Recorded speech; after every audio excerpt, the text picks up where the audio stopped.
It's Mike and Mitzi, and this is Wave Social Podcast powered by Arcade Studios, a show for marketers, creators, and brand builders who want to make waves online. We sit down with the experts and tastemakers behind today's biggest and up-and-coming brands, and today on the show we have us. No guest, just you just the and two me. of us. It's another solo episode. We're going to be talking about all around our routines and our habits and just the things that we've learned in the past 4 years of running our business together. But it's not just 4 years. We were both entrepreneurs before we merged our business, so it's more like 5 years for me and like 8 years for you? Yeah, 2014. Right. 8 years. I think that math's out. Yeah. So we've learned a lot in terms of how we set up our work days, our work weeks, how we start our days, how we end our days, when we work, when we don't work, and where we work. So we're going to get into all those details. We're definitely not experts on routines or like wellness or anything like that, but we've definitely learned some lessons. Would you say that you're like from born ability, would you say that you're an organized person, or when you were younger, were you more like, I'm going to go where the action is? It is what it is. I'm spontaneous. Like whatever happens, happens. I don't know. I have that like orderly side of me. I like when things are in like routine. I really think I thrive in routines, but I was definitely more spontaneous when I was younger. Yeah. When in your life do you feel like you actually established a routine? I think my parents always had like a pretty stable routine for me. So as a child, I had more of a routine. But when I chose to have my own routine that was like kind of like non-negotiable, I'd say like early or like late 20s maybe. Yeah, like that checks out. Or mid 20s. Yeah, I feel like we all met. Like not all, but many of us rebel against routine. Even if we had it when we were kids, I feel like we go through a phase where it's like, I don't want to have structure. I just want to be me. Right. I just want to do what I want to do. And then we start to recognize again that it's important. Yeah, it's super important. And I think it's more important now than ever before because you and I not only run a business together, but we also are life partners, and so we have a family together. Yeah. So setting up our routines and things allows us to have space to do what we need to do for our work and our business, but then also space to enjoy our family life. So certainly. And I wasn't even planning to talk about this, but I just thought of this now, is that speaking of rebelling against routine, I actually did a TEDx talk. Was it 2015? Something like that. So we're talking like 7 years ago now. And the whole concept of what I talked about was how systems and structures rob us of creativity. Look at you imagination. Here. And I think like to an extent that's still true, you know, like often systems can take the creativity out of things, but they can also give you a lot back. And so again, it's all about finding a balance. So I might not speak on the same topic if I were to do another TEDx talk, but we're here to kind of like decode what we've learned since then. Totally. And I think this episode's going to be great for anyone who's self-employed or trying to run their own business, or maybe even like a side hustle. I think hopefully some of the tips and things that we've learned helps you as you set up your own like way to work and your work week. So that's our goal here. And by no means, like you said, we're not the authority on all things wellness, but we've learned a few things. Yeah. And we're really hoping that no one burns out. I think like we've never fully reached burnout, but I think we've seen the symptoms before. I was close. Yeah. I remember a moment where I was like, am I burning out? Was when we were on a client call, and this particular client just felt like I was just really overwhelmed with this client and a bunch of other things. And I felt like I was doing a lot or too much. I might have been postpartum. I can't remember, but it was definitely after I had a baby. And we were on the client call, and the client was like looking at us, explaining what he needed us to do. And I was literally like holding back tears. Like I couldn't compute what he was saying. I was just so overwhelmed by the thought of another project that I just couldn't keep it together. And it was like, okay, if, I don't know, a client seeing that side of me, like imagine what it's like privately. Like I'm usually pretty level-headed and pretty calm, cool, and collected in front of clients. So that was a sign for me that I need to figure things out. Yeah. And I feel like all of this comes back to that, which is like recognizing or like starting to listen to your body and your mind and like what it's telling you. Totally. And responding to those cues. Yeah. And I know burnout is such a huge topic, and it's such a huge like it's thankfully something we're talking more and more about, and people are being more open about burnout. So I think that like as a creative or an entrepreneur or like anyone involved in like business, like it's so important that you understand what are the symptoms of burnout for you. I think there's like some universal signs, like if you're feeling overwhelmed or if you are losing like energy and excitement around the work that you do.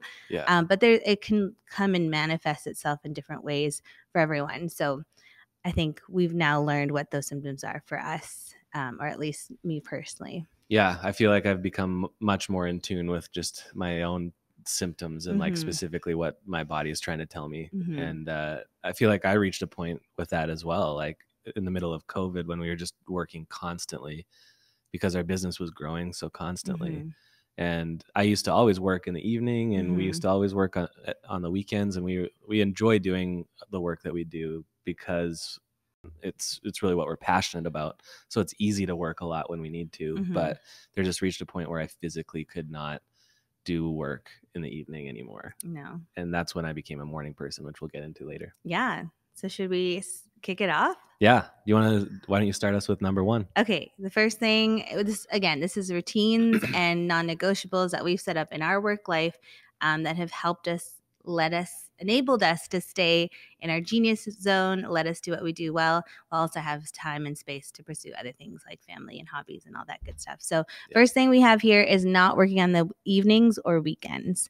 Like you mentioned, we used to do that a lot. I think I made a joke to someone. I was like, I love working on the weekends because no one bothers me, but now like things are so different for us. And for us, weekends are sacred. They're our family time. So we don't want our daughter to have memories of just like our weekends where we're distracted on our phones or trying to like finish emails or just pulling out our computer all the time. So that's part of what has influenced why we don't work on the weekends. We want to make good memories as a family. And even if you don't have a family, it's also like good for your brain to have space from your work, because if you're thinking about the same thing over and over again, you're just kind of like running in circles and not really coming up with some fresh perspective on it. Yeah. And I think we have the luxury of not working on the weekends because of the structure that we've set up during the week. Right. And not every family has the same type of like childcare situation as us. So like for some people, it may be that you don't get to work as much during the week, and then the weekend is your time to catch up or something like that. But for us, we are fortunate enough to have childcare during the week. And that really allows us to have that like focused, dedicated time to the work that we need to do so that we can do a really good job and not be distracted Monday to Friday. And then that's what kind of tees us up to be able to set those boundaries where after dinner or once like Friday night comes around that we're focused on our family and really making sure that that time together is quality. So again, this isn't a catch-all solution for everybody, but this is what works for us. And I love it. I think, and sometimes, like it's one thing to not work in that space, but it's another thing to not think about work in that space. And that's something that I've really had to develop, like an ability to just completely detach that way, because it's easy to like take my daughter to the park or like go out for coffee or brunch or something like that, but I could still be thinking about that email I need to send or that thing I didn't get done that I said I would get done or whatever. But being able to really like kind of build the discipline to actually have your mind focused on where you're at in the moment, and really maximize that time is a learned skill that I really am glad that I've spent time working on. Yeah, it's definitely a discipline. I think one thing that I'll like a caveat to that is maybe like the dreaming side of work. Like I think when you're in the day to day and you're doing a lot of like busy day to day work, it's sometimes hard to like zoom out and think about what your goals are, what your aspirations are. And I think that's something that happened easily. Like I never thought about goals or dreams or anything when I was really busy and working all the time. But when you're suddenly like disconnecting yourself and giving yourself space from the day-to-day stuff, it gives you more room in your head to kind of like dream a little bit. And that's the one thing that we do allow, conversations around work when it comes to like dreaming and aspirations, and like that's the good stuff. So I think that's hopefully, where if you are thinking about work, that's where your mind goes to when you're like trying to stay, disconnected from the day-to-day stuff.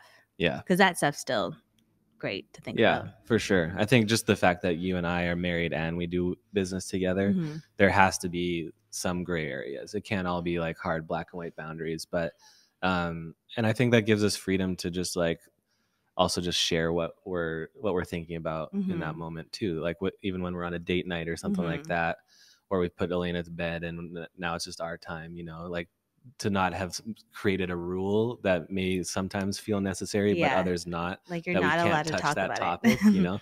We don't feel that you need to go that far, because like what you're thinking about right now matters to me and vice versa. So and sometimes, like you said, that uninterrupted space when Slack isn't popping off may be the best time for us to dream or solve a business problem or something like that. So Totally. but that's different than work. I agree. So we don't work on the evenings or weekends, but you've kind of set up like a separate routine that's been helpful for you another time of day. You want to talk about that? Yeah. So like I said, I hit a point I think it was 2021, early 2021, or the end of 2020. We had just been working so much, and one of our big clients that we got like at the height of COVID required work on the weekends because we were dropping episodes on Sundays. And so it was a rush for a while. We had a blast. Our team showed up. They did whatever it took. And our business really grew. It grew 100% in 2020, which is pretty crazy to keep up with. But so we were just running on adrenaline, and we did a lot of work during the day, in the evening, on the weekends, like halfway through dinner, whatever it meant. And then eventually, I think we both hit this point, but for me, it felt more severe because I just felt like I literally couldn't function after a certain point in the day anymore. And evening used to be my best time. When I was younger, I'd stay up till 2 a.m. working because I felt like I was going to change the world. And I had so much energy, and I was running on, like caffeine and ramen noodles or whatever. But I reached a point where that didn't work anymore. And it was a bit of an identity crisis, because I was like, this is me though, like, how can this change so drastically? And I've never been good at waking up early, but I started to kind of recognize that when I did get up a little bit earlier, before my inbox started piling up, that was when my brain started to feel the sharpest. And so that was kind of a big turning point for me, not just for like time of day and quality of work, but also just starting to listen to my body, like we talked about, and recognize like, okay, we're having a two-way dialogue here about what works and what doesn't, and I need to like play along. So that's where I just made the decision. I was like, I've been telling myself and everybody that I'm not a morning person since I was a teenager, and that was an excuse to sleep in or start late or whatever. But at this point in my life, I'm a dad, I'm a husband, and I'm also running a business, and evenings don't work anymore. So there's got to be a solution. So started getting up earlier, and definitely is something that takes time to build the habit and build the ability. But I'm so grateful for that now. And it's exciting because it's also my time before anything else kind of gets started. So sometimes I use it for work to get ahead of my inbox. Other times I use it for fitness. And we're on that Peloton bandwagon now, so I don't even have a commute. I can just get up and get it done. Yeah, it's a game changer. Then that leads us to our second point, is prioritizing personal health practices. So that includes exercise, like you just mentioned. Peloton is what we do at home. But it also includes things like seeing a chiropractor or seeing a massage therapist, or just like anything else related to your like physical health. That's something that I think like we definitely didn't make it a priority for a long time. And then I think a lot of people who are busy entrepreneurs, they don't either. Maybe they're, getting workouts in more often, but they're not doing the other kind of physical health things that you should be doing for your body to take care of that. And I think stress manifests itself in your body physically. So I think like things like a massage or like chiro, I think those are such important practices to help kind of like get that out of your system. So that's something that we've been prioritizing, and it's been a game changer. Yeah. I think even like we started really being more intentional about our budget for the last couple of years as well, just getting our finances in a better place.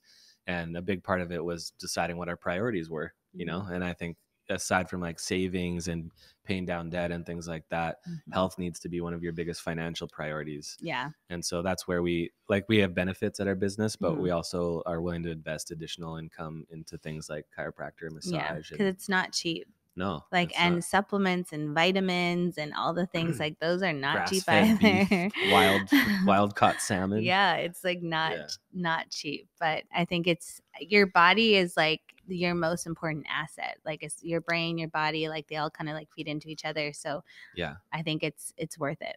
Yeah, physical fitness, but also, and I think getting like things out of your mind that you don't need to constantly be worrying about if you just make a plan. And like this isn't something that we need to go down a rabbit trail of, but I think it is important for us. Like even as we began a family and started budgeting and things like that, we also set up a will. Yeah. And we also got life insurance. Wow, we're going there.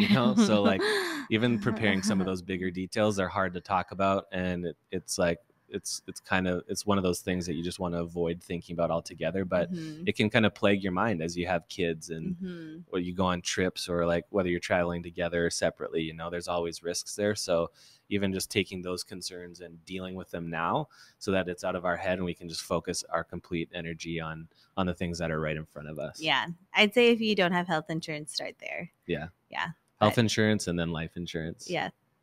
Okay. Wow. I didn't expect you to go there. Cool. Yeah. The next one is a fun one. It's taking vacation. So we did not take vacation for a long, long time. I think a lot of people can probably relate, especially if you're self-employed. It's not easy to take vacation, and oftentimes you're working on vacation, so it's like easier to just stay home. Like I think what we would do more often is travel and work. But I'm talking about like vacation where you're literally away from your day-to-day routine and also not working. Yeah. There's so much value in that. It's like such an important thing to do, to give your brain a break from your daily expectations, but then also being in a new place where you're breathing different air, you're just getting inspired, you have space to like just pursue what you want to do, like, and actually ask yourself, like, what do I like and how do I want to spend my day if I'm not working? I think those are such important things that everyone needs to give themselves space to do once in a while. Yeah, absolutely. We're going on vacation next week. Mm-hmm. Where are we going?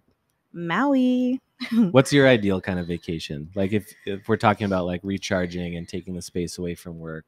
Yeah, I mean, I would normally say like a beach vibe or where I'm not doing much, like an all-inclusive or something. But when you and I went to Montreal and like we were out every night late, like doing all the fun stuff, like we got tattoos, went to concerts, like it was such a full few days, but that felt so energizing to me. Yeah. So I don't know. I think I'm not like I need to explore the unknown kind of thing. Like my exploration is like exploring like coffee shops and like shopping and spas.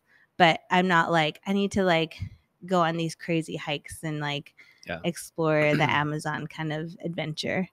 Yeah, I think there's room for all of it, but Yeah. I agree with you. I think I'm really excited that we're going to the beach this time. And we get to just relax and not plan too much. But yeah, that Montreal trip was like the perfect combination of chaos and like rejuvenation. Yeah. And I will say that like I know it's not easy if you're an entrepreneur to take space and take vacation if you're the only person working on your business. Like I get it. Like that's partly why we didn't take vacation for so long, because we didn't have the team or support to kind of take over if we weren't in the trenches. So I would say like if that's the case, like even find like a 4-day weekend or something like that. Like that's exactly what we did. Yeah, that's we if it's hard to take a week, you start with a long weekend and you just build up from there. Totally. And I think like clients, if your business is client facing, but like they actually I think understand it more now than ever before. Like I think when we tell our clients like we're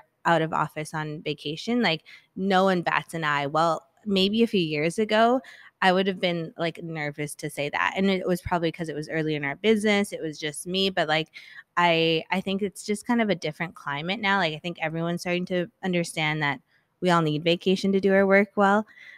So yeah, like start with a short 4-day weekend and see if you can build from there. Yeah. Now we're taking a week off. Whole week.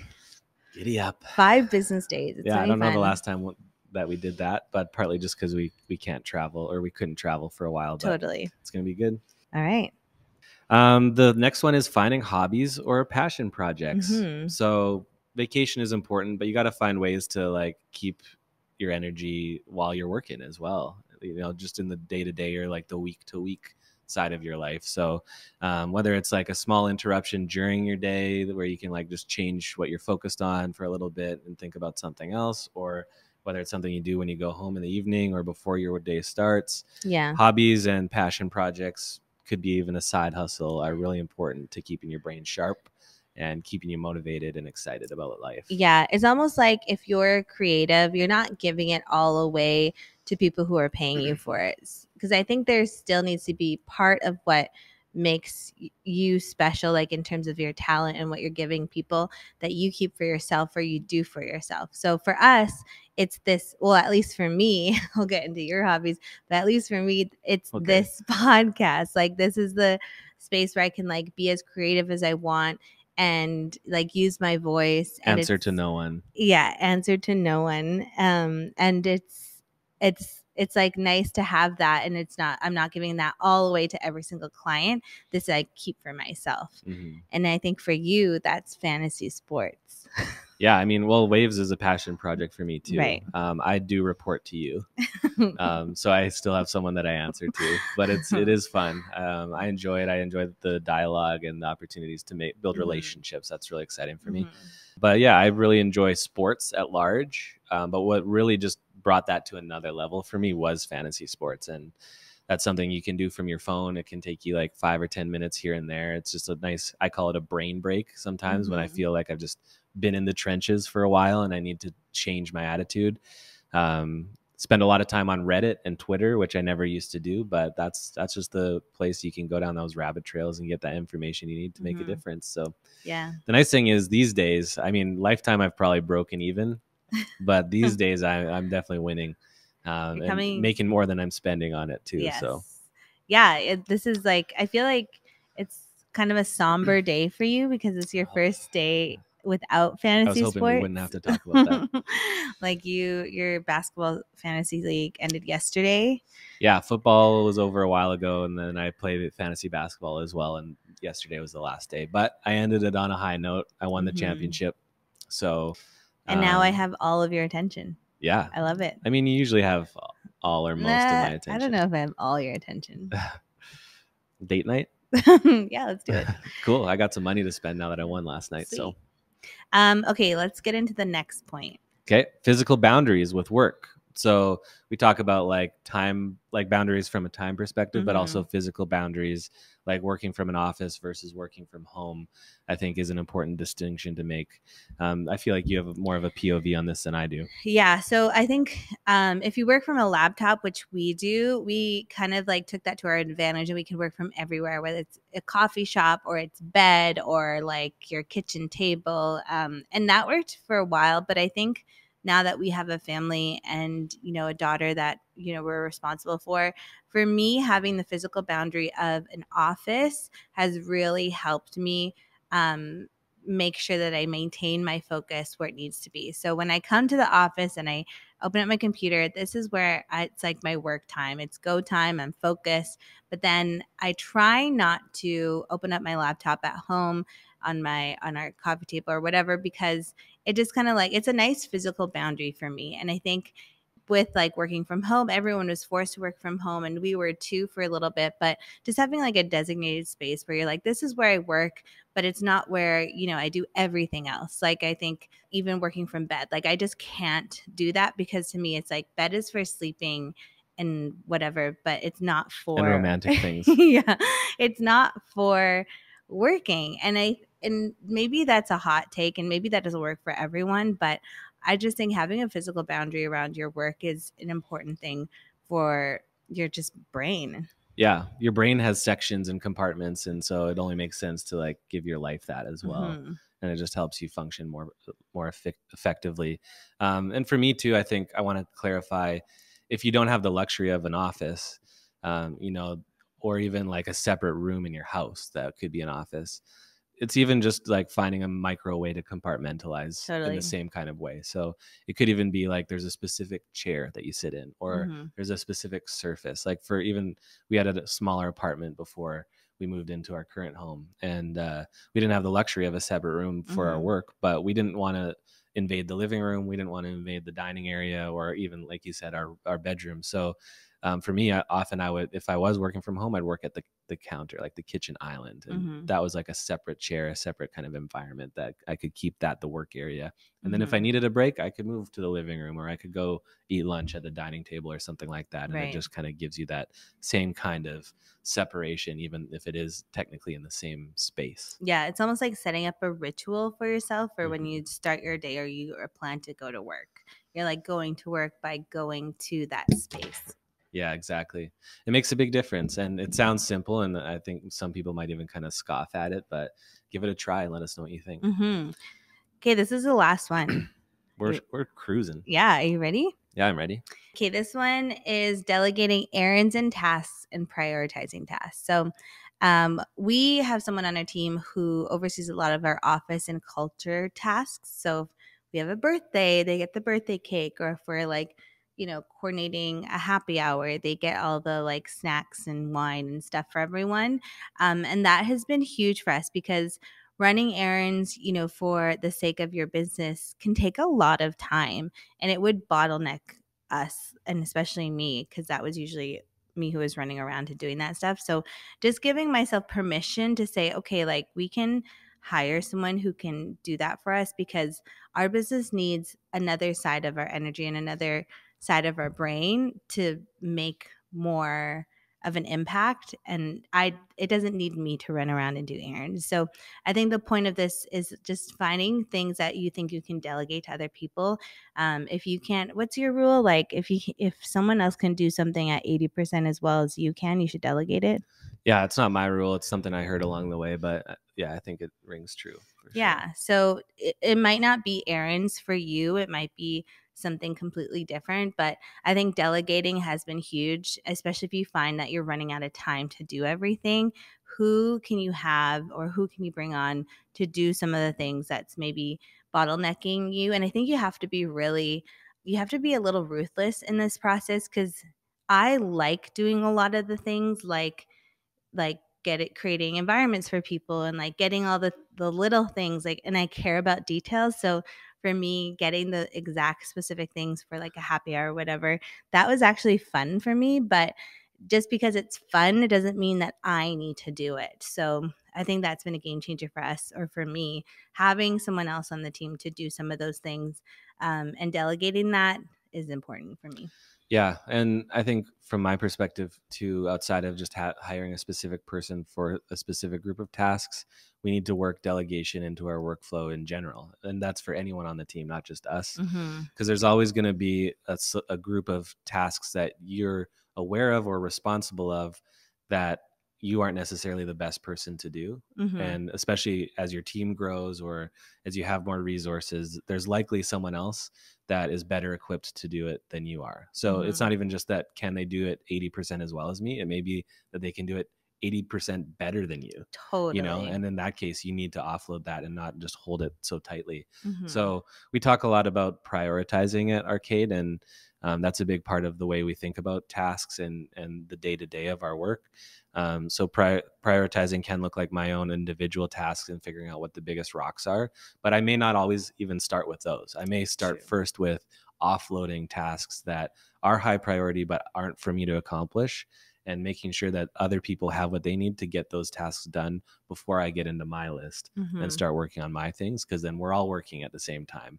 Otherwise, if I start with my big rocks first and then get to delegating tasks later, then someone may be sitting without much to do or twiddling their thumbs, and that's not efficient. So yeah, delegation is a big responsibility for any leader on our team, and something that not everyone is naturally good at, but it's not the hardest thing to learn if you can kind of have someone just like nudge you in the right direction, and also realize that, because I think some people have a bit of guilt about offloading tasks that they don't enjoy, but then recognizing that there's someone else on the team that might be their favorite type of work to do. Totally. So you don't have to feel guilt. You can actually just equip people to be in their, like you say, genius zone. Yeah. And get it done. That was something that took me a long time to actually learn, like delegating, like to understand and like be really good at doing that consistently.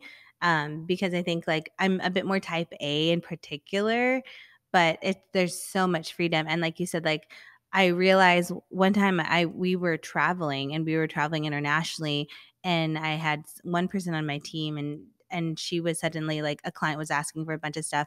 I literally had no Wi-Fi, no internet, anything, and she's just stepped in and handled it like a pro.